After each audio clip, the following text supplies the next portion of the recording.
Ikinagulat ng marami ang nararanasan ngayon ng dating Pangulong Duterte. Matatandaan na kamakailan lamang ipinagpaliban ng confirmation hearing laban sa kanya kaugnay ng mga kasong kinahaharap ito sa International Tribunal. Ang dahilan idiniin ng kanyang kampo na not fit to stand trial na ang dating Pangulo dahil sa kanyang lumalalang kalagayan. Habang patuloy na naguguluhan ng marami, isang dokumento naman na inilabas itong September 11 na nagbigay linaw sa totoong sitwasyon ng dating Pangulo. Dito mariing kinumpirma ng kanyang defense lawyer na si Nicolas Kaufman na dumaranas na raw si Duterte ng seryosong kalagayan na nagdudulot ng matinding panghihina sa kanyang memorya. Ayon mismo sa abogado, hirap na raw si Duterte na alalahanin ng mga pangyayari, ang oras, ang mga lugar, at maging ang mga miyembro ng sarili niyang pamilya. Dahil dito nawawala na umano ang kanyang kakayahang gamitin ang tinatawag na cognitive skills. Isa itong napakahalagang kasangkapan upang maayos na madepensahan ang sarili sa korte. Agad itong nagdulot ng iba't ibang reaksyon sa publiko.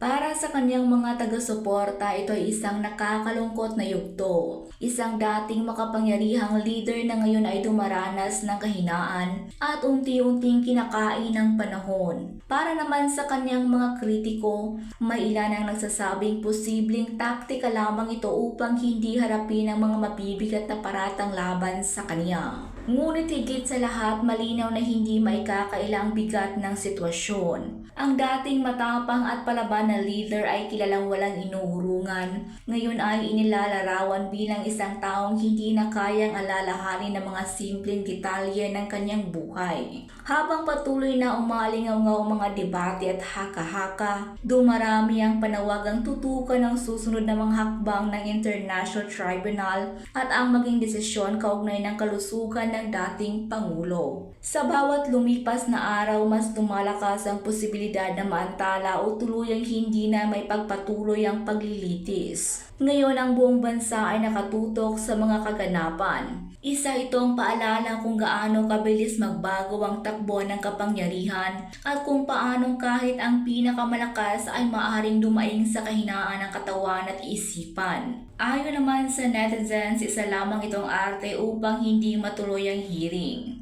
Ngunit para sa iba na sa edad 80 na si Duterte, kung kaya't dapat raw unawain ang kanyang kalusugan at maaari rin daw nating maranasan ito pagdating ng ating pagtanda.